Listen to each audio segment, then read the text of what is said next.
Mais il paraît que ce calife a fait un rêve où il voit Aristote.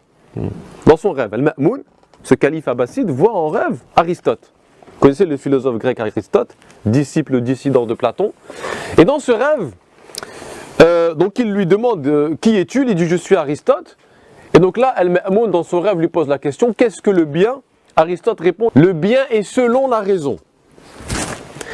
Al-Ma'moun lui répond, toujours dans son rêve, et quoi d'autre encore? Il lui dit, et le bien selon la révélation. Et quoi d'autre encore? Il lui dit, il n'y a rien d'autre. Donne-moi un conseil. Une personne qui t'apporte de l'or, eh bien traite-la comme de l'or.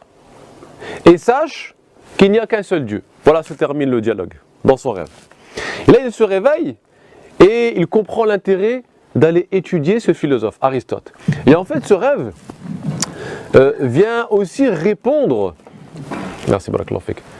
Ce rêve vient aussi répondre à une hésitation qui touche beaucoup de musulmans. C'est-à-dire, lui aussi, il était, voilà, il y a la religion, mais est-ce que je dois étudier la philosophie? Parce que la philosophie peut-être contraint la religion. Est-ce que la raison passe avant la révélation? C'est des questions qui ont tourmenté les penseurs musulmans. Jusqu'à maintenant, les gens, oui, mais tout est dit dans le Coran. Pourquoi réfléchir? Pourquoi étudier? Pourquoi tout est dans le Coran, tout est dans la Sunna? C'est des questions. Et Ma'moun faisait partie de ces califes qui étaient touchés, gagnés par cette hésitation intellectuelle.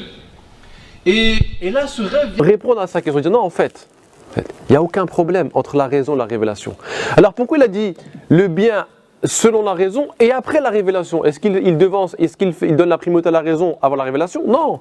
En fait, qu'est-ce que ça veut dire? Il a bien compris le calife. Il dit en fait, Allah a envoyé un message, une révélation à des gens disposés à la recevoir, à l'entendre. Donc pour qu'il y ait révélation, il faut d'abord qu'il y ait une raison pour l'entendre. Vous avez compris? Ça veut dire que si Allah donne une révélation mais il ne donne pas la faculté qui permet de l'appréhender, ça n'a aucun sens.